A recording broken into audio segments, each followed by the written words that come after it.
Welcome to Pratap classes. दोस्तों, Pratap classes के YouTube channel पर आपका स्वागत है। आज है 27 अप्रैल 2026 और 27 अप्रैल 2026 के जितने भी इंडिया और वर्ल्ड के जो करंट अफेयर्स के क्वेश्चन बनते हैं आज उनका अपने डिस्कशन करेंगे। पूरा वीडियो ध्यान से देखना और लास्ट में आपसे क्वेश्चन पूछूंगा जिनके जवाब आपको कमेंट बॉक्स में देना होगा। आज अपने पढ़ेंगे कि भारत का कवच सुदर्शन चक्र एक शक्तिशाली नेटवर्क, नीति आयोग के नए उपाध्यक्ष कौन बने हैं और भारत अफ्रीका फोरम शिखर सम्मेलन 2026 नई दिल्ली के अंदर है। इनकी आज हम चर्चा करेंगे पूरे लेटेस्ट न्यूज के साथ में। डेली आपको सुबह ये करंट अफेयर्स की क्लास आपको मिलती रहेगी। जो भी साथी bank, UPSC, SSGD, RS, railway, first grade, LDC, वनपाल, कोई भी एग्जाम हो उन सभी एग्जाम के लिए डेली आपको ये करंट की क्लास मिलती रहेगी। तो सबसे पहले हम करेंगे शनिवार के दिन हमने जो करंट पढ़ा उन क्वेश्चनों को एक बार करेंगे रिवीजन, क्योंकि कल तो संडे था। कल संडे के दिन आपको वीकली करंट अफेयर्स की क्लास मिली थी। तो जनरल उपेंद्र द्विवेदी को किस अंतर्राष्ट्रीय संस्थान के हॉल ऑफ फेम में शामिल किया गया? तो आर्मी वॉर कॉलेज में। फ्रैंक मर्ले को 2026 में बैक थ्रू पुरस्कार किस क्षेत्र में उनके योगदान के लिए दिया गया? गणित क्षेत्र में। महाराष्ट्र के अहिल्यानगर जिले ने 9 से 23 अप्रैल 2026 को आयोजित 8वें राष्ट्रीय पोषण पखवाड़ा अभियान में कौन सा स्थान प्राप्त किया? पहला स्थान। केंद्रीय कृषि एवं किसान कल्याण मंत्रालय द्वारा उत्तर क्षेत्र कृषि सम्मेलन कहाँ आयोजित किया गया? लखनऊ। राष्ट्रीय पंचायती राज दिवस 2026 की थीम सशक्त पंचायत सर्वांगीण विकास और अमृत मित्र महोत्सव 2026 का आयोजन कहाँ पे हुआ? भारत मंडपम नई दिल्ली के अंदर। तो ये थे परसों के क्वेश्चनों का रिवाइज हमने कर लिया। इसका टेस्ट कल वाला आपको मिल चुका है। कल जो संडे के दिन वीकली क्लास आई थी उसका टेस्ट आज आपको इसके अंदर मिल जाएगा। तो राष्ट्रीय अंतर्राष्ट्रीय ऑल इन वन की जो टेस्ट सीरीज है इसमें daily test, weekly test, monthly test और मंथली पीडीएफ आपको मिलती रहेगी। तो प्रताप क्लासेस का एप्लीकेशन डाउनलोड करके इस टेस्ट सीरीज को आप जरूर ज्वाइन कर सकते हो। अब करते हैं स्टार्ट आज की क्लास 27 अप्रैल 2026। सभी साथी एक बार करेंगे सेशन को लाइक शेयर। सभी साथियों को प्यार भरा नमस्कार, गुड मॉर्निंग। पहला क्वेश्चन आपके सामने देखिए। स्पेस बेस्ड सर्विलांस फेज 3 के तहत 27,000 करोड़ रुपए की लागत से 52 उपग्रहों का एक शक्तिशाली नेटवर्क यानी कि स्पेस शील्ड विकसित किया जा रहा है। इस सैटेलाइट नेटवर्क को क्या नाम दिया गया है? ये देखो आपके सामने तस्वीर में बड़ा ही गजब का प्रश्न है और अच्छी तरीके से मैं डिटेल करवाऊंगा, बढ़िया तरीके से पढ़ लेना।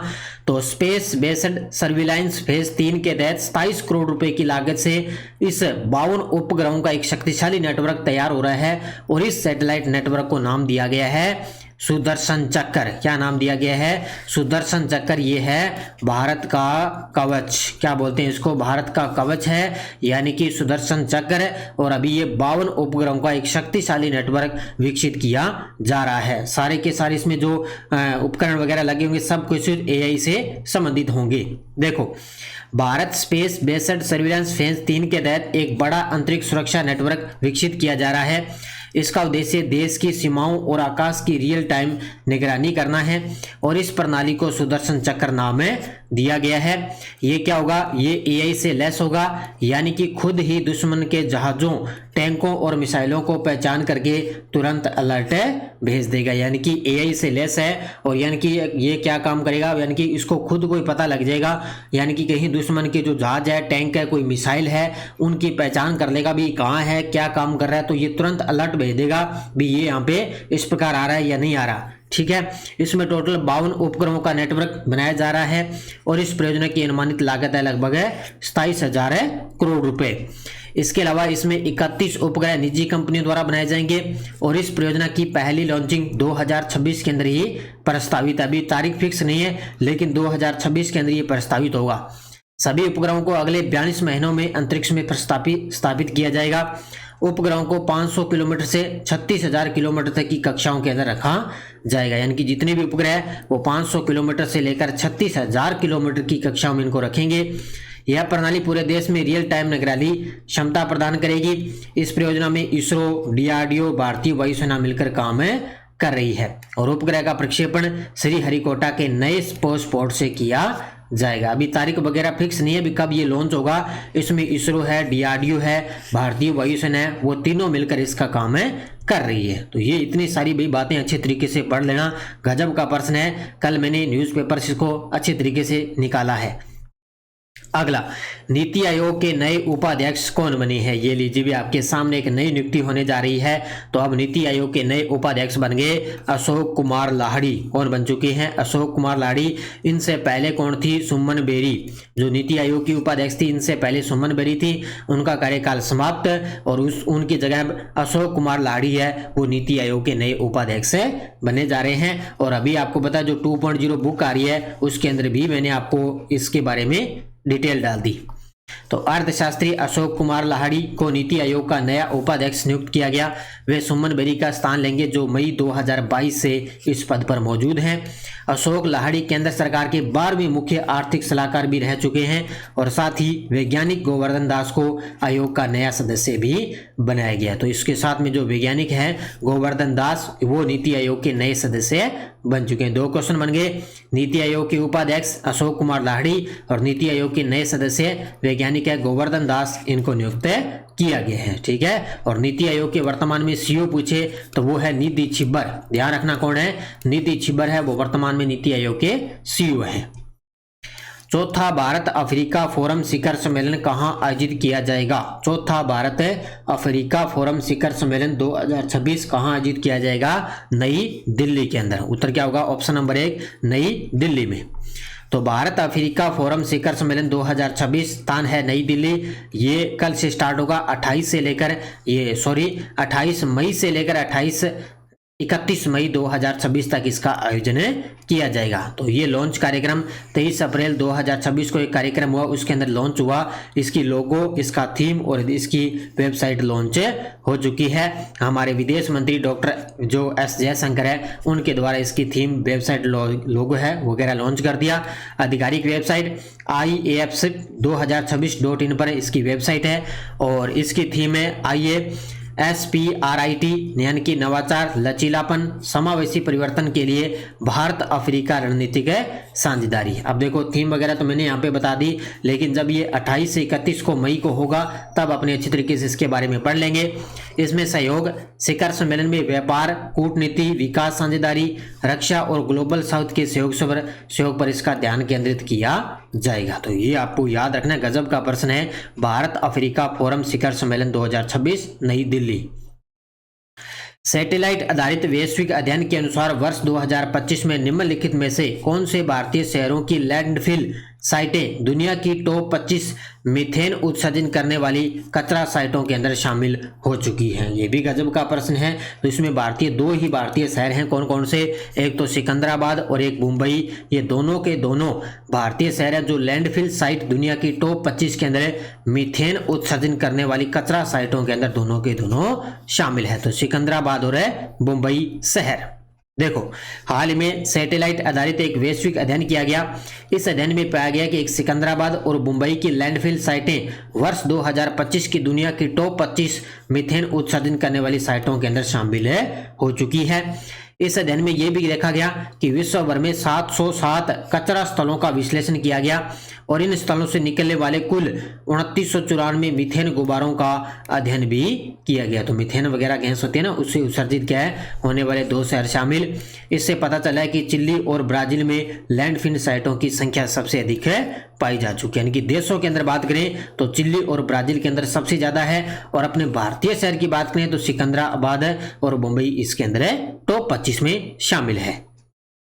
अगला 25 अप्रैल 2026 को महाराष्ट्र के अहिल्यानगर स्थित डीआरडीओ प्रयोगशाला परिसर में उन्नत बख्तरबंद वाहनों का अनावरण किसने किया है? यानी कि ट्रैक्ड एंड व्हील्ड। ये देखो आपके सामने तस्वीर में बख्तरबंद वाहनों का अनावरण किया है क्योंकि डीआरडीओ द्वारा किया गया। तो वर्तमान में डीआरडीओ के जो अध्यक्ष हैं डॉक्टर समीर वी कामत, उन्होंने इनका अनावरण किया है। ये देखो आपके सामने तस्वीर में, कहाँ पे? महाराष्ट्र के अहिल्यानगर में। तो अनावरण की तिथि 25 अप्रैल 2026, स्थान अहिल्यानगर स्थित डीआरडीओ प्रयोगशाला परिसर है। अनावरण किसने किया? डॉक्टर समीर वी कामत जो डीआरडीओ के सचिव और डीआरडीओ के अध्यक्ष है, वो इसमें पद रहे। वाहनों का प्रकार उन्नत बख्तरबंद वाहन है। ये किस प्रकार का? उन्नत बख्तरबंद वाहन है और ये vehicles research and development establishment का इसके अंदर विकास है, इसको डिजाइन किया गया। विशेषता देखें तो ये स्वदेशी रूप से डिजाइन और विकसित है और 30 मिमी क्रूलेस टरेट से सुसज्जित इसको किया गया है। तो ये भी अच्छे तरीके से पढ़ लेना, इस प्रकार का सीधा सीधा प्रश्न आपको एग्जाम में देखने को मिल जाएगा। एवरेडी इंडस्ट्रीज इंडिया लिमिटेड द्वारा भारत की पहली और एकमात्र अलग लाइन बैटरी निर्माण इकाई कहां स्थापित की गई है? ये देखो आपके सामने तस्वीर के अंदर है। एवरेडी इंडस्ट्रीज इंडिया लिमिटेड द्वारा भारत की पहली और एकमात्र अलग लाइन बैटरी निर्माण कहां स्थापित की गई है? सांबा जम्मू के अंदर। ऑप्शन नंबर बी कहां पे स्थापित की गई है? सांबा जम्मू में। जम्मू में एक स्थान है सांबा, वहां पर स्थापित की गई है। देखो डिटेल, एवरेडी अल्काइन बैटरी निर्माण इकाई सांबा जम्मू कश्मीर में कंपनी है एवरेडी इंडस्ट्री इंडिया लिमिटेड। इसमें लगभग जो निवेश हुआ है वो हुआ 200 करोड़ रुपए और जम्मू कश्मीर के उपराज्यपाल वर्तमान में है जो मनोज सिन्हा, उनके द्वारा इसका उद्घाटन किया जा चुका है। तो उपराज्यपाल मनोज सिन्हा है जम्मू कश्मीर के, उनके द्वारा इसका उद्घाटन किया गया। उत्पादन क्षमता 360 मिलियन अधिकतम है और 456 मिलियन वार्षिक अलग लाइन बैटरी इसकी रहेगी।